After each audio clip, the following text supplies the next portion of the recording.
Hello friends, welcome to Joyful Homemaking. இன்னைக்கு நம்மளோட சேனல்ல வந்து டிப்ஸ் அண்ட் ட்ரிக்ஸ்ல தாங்க பார்க்க போறோம். இன்னைக்கு பார்க்க வேண்டிய குறிப்பு எல்லாமே கிச்சன் டிப்ஸ். அது மட்டும் இல்லாத வேஸ்ட் பாக்ஸை வச்சு எப்படி ரீயூஸ் பண்ணலாம்ன்றதையும் தான் பார்க்க போறோம். வீடியோவை ஸ்கிப் பண்ணாத கடைசி வரைக்கும் பாருங்க. இதுல இருக்க ஏதாவது ஒரு டிப்ஸாவது உங்களுக்கு பயனுள்ளதா இருக்கும். வாங்க என்னென்ன டிப்ஸ்னு பார்த்துடலாம். அதுக்கு முன்னாடி நம்மளோட சேனலை சப்ஸ்கிரைப் பண்ணிட்டு பக்கத்தில் இருக்க பெல் ஐக்கானையும் கிளிக் பண்ணிக்கோங்க. அதில் ஆல்ன்ற நோட்டிஃபிகேஷனையும் கிளிக் பண்ணிங்கன்னா தான் நம்மளோட சேனலில் போடுற வீடியோ எல்லாமே உடனே தெரிய வரும். வாங்க இப்போ டிப்ஸை பார்த்துடலாம். இப்போ வாங்க ஃபர்ஸ்ட் குறிப்பு என்னன்னு பார்த்துடலாம். வாழைக்காய் வாங்கியிருந்தேங்க. நீங்களும் வாழைக்காய் வாங்கும் போது இந்த டிப்ஸை பயன்படுத்தி பாருங்க. இட்லி குண்டா இருக்கு இல்லைங்களா, இட்லி ஊற்றும் போதே நம்ம வந்து இன்னொரு லேயரில் வந்து இந்த மாதிரி வாழைக்காவை ரவுண்டாக கட் பண்ணி வச்சு வேக வச்சு எடுத்துக்கலாம். இந்த மாதிரி பண்ணும்போது மதிய லஞ்சுக்கு உண்டான பொரியலும் ரெடி பண்ணிடலாங்க. ரொம்ப ஈஸியான மெத்தட், கேஸும் சேவ் ஆகும். அது மட்டும் இல்லாத குயிக்காக நம்மளுக்கு வேலையும் முடியுங்க. ஒரே டைமில் ரெண்டும் ஈஸியாக செஞ்சிடலாம். இந்த மாதிரி செய்யும் போது வறுவல்லாம் சூப்பராக வருங்க. வாழைக்காய் வறுவல் இந்த மாதிரி ட்ரை பண்ணி பாருங்கள். எப்பயாவது வாழைக்காய் வாங்கும்போது இந்த டிப்ஸையும் பயன்படுத்தி பாருங்கள். கண்டிப்பாக உங்களுக்கு யூஸ்ஃபுல்லாக இருக்கும். வேக வச்சதை எடுத்து இந்த மாதிரி வறுவல் செஞ்சிங்கன்னா தயிர் சாத்துக்கெலாம் செமையாக இருக்குங்க. கண்டிப்பாக வாழைக்காய் வாங்கும் போது இந்த மாதிரி வறுவலையும் செஞ்சு அசத்துங்க. வாங்க அடுத்த குறிப்பு என்னன்னு பார்த்துடலாம். இது பார்த்தீங்கன்னா இந்த உண்டியல் அப்படின்னு சொல்லுவாங்க இல்லைங்களா, இது வந்து எனக்கு என்னோட ஃப்ரெண்டு ஒருத்தவங்க வந்து கிஃப்ட் பண்ணியிருந்தாங்க குழந்தைங்களுக்கு. இது உடைய ஆரம்பிச்சிடுச்சுன்றதை விட இதுக்கு வந்து அடிப்பக்கம் வந்து ஓப்பன் பண்ணி நம்ம அமௌண்ட்டோ அந்த சில்லற காசுலாம் எடுக்கிற அளவுக்கு இல்லைங்க. இதை வந்து நம்ம நைஃப் வச்சு தான் கட் பண்ணி எடுத்தோம். அதனோட இந்த பாக்ஸ் வந்து வேஸ்ட் ஆகிடுச்சு. அதை என்ன பண்ணலாம் அப்படின்னு பார்த்தீங்கன்னா, இந்த மாதிரி மேலே இருக்கிற இது லேயரை மட்டும் நம்ம கத்தியை வந்து நல்லா ஹீட் பண்ணி இந்த மாதிரி கட் பண்ணி எடுத்துக்கலாம். எடுத்துகிட்ட பிறகு இது என்ன பண்ணலான்னு பார்த்தீங்கன்னா, நீங்கள் வேஸ்ட்டு ஏதாவது போடுறதுக்கு வச்சுக்கலாம். சிங்க்கு பக்கத்தில் வச்சுக்கலாம். அப்படி இல்லை பென்சில் ஷார்ப்னர் இந்த மாதிரி வைக்கிறதுக்கும் வச்சுக்கலாம். அதுவும் இல்லாத நம்ம சீப்பெல்லாம் பவுடர், சீப்பு, எண்ணெய் இதெல்லாம் வைக்கிறதுக்கும் யூஸ் பண்ணிக்கலாங்க. ஸோ இந்த பாக்ஸை இந்த மாதிரி கூட யூஸ் பண்ணலாம். இந்த மாதிரி வேஸ்ட் பாக்ஸை இந்த மாதிரி ட்ரை பண்ணி பாருங்கள்.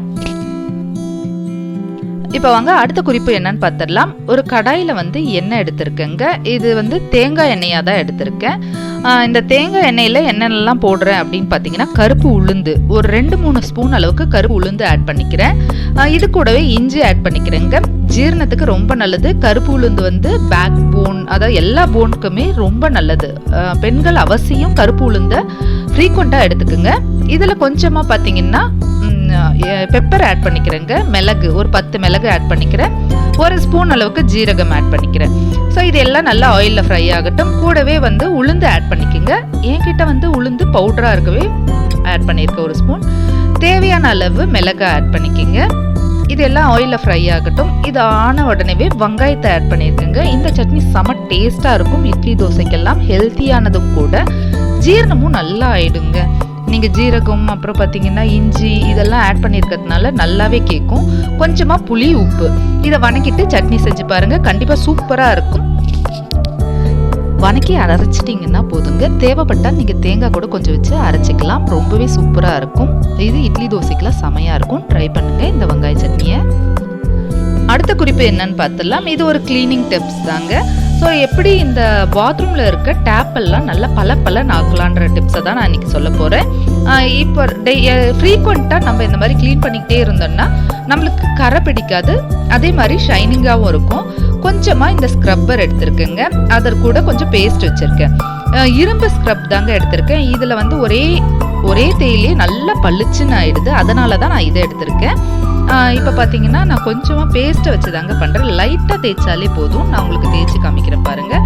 இந்த மாதிரி எல்லா டேப்லேயும் நீங்கள் தேய்ச்சி எடுத்துக்கிட்டு தண்ணி இப்போ நான் வாஷ் பண்ணி காமிக்கேன்.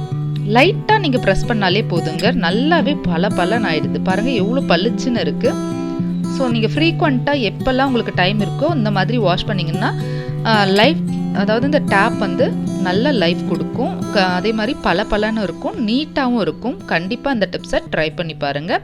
இது இந்த டேப்புன்ட்டு இல்லைங்க, பாத்ரூம் டேப்புன்னு இல்லை, சிங்க்குதோ வாஷ் பேஷன் எல்லாத்துக்குமே இதை பயன்படுத்தி பார்க்கலாம்.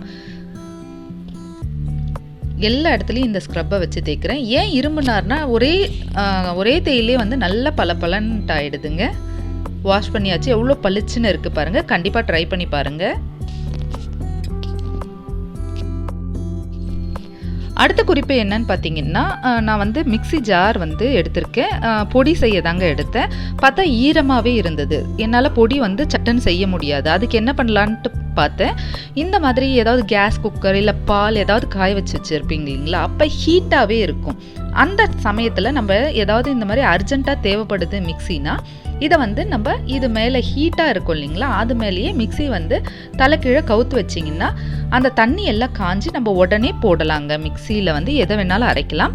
அப்படி நீங்கள் எதுவுமே ஹீட்டாக இல்லைன்னா கொஞ்சமாக அந்த கேஸ் பர்னரை வந்து ஹீட் பண்ணிவிட்டு ஆஃப் பண்ணிட்ட பிறகு மிக்ஸியை இந்த மாதிரி தலைக்கீழாக போட்டு கொஞ்சம் நேரம் விடுங்க. மணத்தக்காளி வாங்கியிருந்தீங்கன்னா இந்த மாதிரி கண்டிப்பாக ட்ரை பண்ணி பாருங்கள். மணத்தக்காளி கீரை வந்து வாய்ப்புண்ணுக்கெல்லாம் ரொம்பவே நல்லது. இதை பற்றி தான் இப்போ பார்க்க போகிறோம். இப்போ அடுத்த டிப் பார்த்துடலாங்க. இது என்னன்னு பார்த்தீங்கன்னா, கொஞ்சமாக மணத்தக்காளி கீரை எடுத்திருக்கேங்க. மணத்தக்காளி கீரை வந்து ரொம்பவே நல்லது. ஒரு சிலர் வந்து கரிஞ்சு குட்டி கீரைன்னு சொல்லுவாங்க, மணத்தக்காளின்னு சொல்லுவாங்க. ஸோ இது வந்து வாய்ப்புண்ணுக்கெல்லாம் ரொம்ப நல்லதுங்க. அதே அளவு கொத்தமல்லி எடுத்திருக்கேன். எப்போல்லாம் வாய்ப்புண்ணு வருதோ இந்த கீரையை சாப்பிட்டா வாய்ப்புண்ணெல்லாம் அல்சர் இந்த மாதிரியெல்லாம் க்யூர் ஆகும்னு சொல்லுவாங்க. இப்போ இந்த ரெண்டுமே நல்லா வாஷ் பண்ணி எடுத்துக்கலாம். உங்களுக்கு தேவையான அளவு வரமிளகாவை ஆட் பண்ணிக்கோங்க. கண்டிப்பாக இதை குட்டீஸ்க்கும் கொடுக்கலாங்க. குட்டீஸ்க்காகவே சொல்கிறேன். நிறைய வாய்ப்புண்ணெல்லாம் வரும், பூச்செல்லாம் இருக்கும். அவங்களுக்கு வந்து இந்த சட்னியை கொடுத்து பாருங்கள், இந்த துவையில கொடுத்து பாருங்கள். இப்போ கொஞ்சமாக அவல் ஆட் பண்ணியிருக்கேன். நான் வந்து ரெட் அவல் ஆட் பண்ணியிருக்கேன். ஒயிட் கலர் கூட ஆட் பண்ணலாங்க. இப்போ இது கூட வந்து ஒரு 4 மிளகு, 1 ஸ்பூன் தனியா ஆட் பண்ணியிருக்கேன். அது கூட இந்த கொத்தமல்லி தழையும் இந்த கீரையும் ஆட் பண்ணி நம்ம அரைச்சி எடுத்துக்கலாம். கூடவே புளி ஆட் பண்ணியிருக்கேங்க. இந்த அளவு ஆட் பண்ணிக்கோங்க. இப்போ ஒரு கடாயில் 2 ஸ்பூன் அளவுக்கு எண்ணெய் எடுத்துக்கோங்க. எண்ணெய் காஞ்சதும் கடுகு ஆட் பண்ணிக்கலாம். உளுந்து ஒரு 1/2 ஸ்பூன் அளவுக்கு, ஜீரகம் இதெல்லாம் ஆட் பண்ணி பொரிஞ்ச பிறகு நம்ம அரைச்சி வச்சுருக்கோம் இல்லைங்களா பேஸ்ட்டு, அந்த பேஸ்ட்டை ஆட் பண்ணிக்கலாங்க. பாருங்கள் எவ்வளோ பச்சை பச்சேல்னு இருக்குது. இது வந்து நீங்கள் கூட வந்து ஒரு 2 ஸ்பூன் தேங்காய் எண்ணெய் விட்டிங்கன்னா வாய்ப்புண்ணு இருக்கிறவங்களுக்கு ரொம்பவே நல்லா கேட்கும். பட் நான் இன்றைக்கி அந்த மாதிரிலாம் செய்யலை, துவையல் மாதிரி தாங்க செஞ்சுருக்கேன். இதை நீங்கள் வந்து ஒரு 10-15 நாள் கூட ஸ்டோர் பண்ணலாங்க. நல்லா எண்ணெயில் ஃப்ரை பண்ணிட்டீங்கன்னா வெளியே வச்சா கூட எதுவும் ஸ்பாயில் ஆகாதுங்க. ஃப்ரிட்ஜில் வச்சிங்கன்னா தாராளமாக ஒரு 3 வீக்ஸ்க்கு எடுக்கலாம். இந்த மாதிரி தண்ணியே விடாதீங்க. இந்த மாதிரி நல்லா ஆயிலே ஃப்ரை பண்ணிக்கோங்க. எவ்வளோ திக்காக ஆயிடுச்சு பாருங்கள். இதை பார்த்தீங்கன்னா ஒரு ஊர்க்கா மாதிரி தாங்க தெரியும். சாதத்தெல்லாம் பிசைஞ்சு சாப்பிட்டிங்கன்னா செமையாக இருக்கும். இட்லி தோசைக்கு எல்லாமும் சூப்பராக இருக்குங்க. நல்லா இப்போ திக்காக ஆயிடுச்சு. ஆஃப் பண்ணிட்டேன். எவ்வளோ சூப்பராக இருக்குது பாருங்கள். உங்களுக்கு இன்னும் செமி சாலிடாக வேணும்னா இன்னும் கொஞ்சம் முன்னாடி நிறுத்திக்கலாம். பட் எனக்கு வந்து ஒரு 3-4 வீக்ஸ் வேணுன்றதுனால இந்த மாதிரி ஆட் பண்ணியிருக்கேன். கடைசியாக ஒரு 2 ஸ்பூன் அளவுக்கு எண்ணெய் ஆட் பண்ணி இந்த மாதிரி பாட்டிலில் ஸ்டோர் பண்ணி வச்சுக்கோங்க. எவ்வளோ சூப்பராக இருக்குது பாருங்கள். உப்புமா கூட சூப்பராக இருக்குங்க. சப்பாத்தி இந்த மாதிரி எல்லாத்தோடையும் இது எடுக்கலாம். ஊறுகாய் எப்படி இருக்குமோ அதே மாதிரி தாங்க இருக்கும். கண்டிப்பாக இதையும் நீங்கள் ட்ரை பண்ணி பாருங்கள். அடுத்த டிப் என்னன்னு பார்த்தீங்கன்னா, வெங்காயம் எல்லாம் நம்ம வதக்குவோம் இல்லைங்களா, உப்புமாக்கோ அப்படி இல்லை எதாவது தாளிக்கவோ இல்லை எதுக்காவது பொரியலுக்கெல்லாம் பண்ணுவோம் இல்லைங்களா, அந்த மாதிரி சமயத்தில் அடிப்பிடிக்காத இருக்கிறதுக்கு கொஞ்சமாக சால்ட் ஆட் பண்ணி நீங்கள் ஃப்ரை பண்ணிங்கன்னா வெங்காயம்லாம் அடிப்பிடிக்காதுங்க. அப்படி இல்லை காய் வெண்டைக்காய் இந்த மாதிரி ஏதாவது பொரியல் செய்கிறீங்க அப்போ அடிப்பிடிக்குதுன்னா ஒரு ஐஸ் க்யூப் இருக்குது இல்லைங்களா, அதை ஆட் பண்ணி நீங்கள் வந்து பொரியலுக்கு செஞ்சு பார்த்தீங்கன்னா அடிப்பிடிக்காது. நல்லா ஃப்ரை பண்ணலாம். தண்ணியும் தேவைப்படாத ஃப்ரை பண்ணலாம். பார்த்த இந்த டிப்ஸ் எல்லாமே உங்களுக்கு பிடிச்சிருக்குன்னு தான் நம்புறேன். இந்த டிப்ஸ் வகைகள் எல்லாமே நம்மளோட சேனலில் போட்டிருக்குங்க. உங்களுக்கு டைம் இருக்கும்போது போய் பாருங்கள். கண்டிப்பாக இன்றைக்கி பார்த்த டிப்ஸை பற்றியும் உங்களுக்கு பிடிச்சிருந்தா எனக்கு கமெண்ட் செக்ஷனில் கமெண்ட் பண்ணுங்கள். ஃப்ரெண்ட்ஸ் அண்ட் ஃபேமிலிக்கு ஷேர் பண்ணுங்கள். மறக்காமல் நம்மளோட சேனலை சப்ஸ்கிரைப் பண்ணிக்கோங்க. இதோட நெக்ஸ்ட் வீடியோவில் பார்க்கலாம். தேங்க்யூ.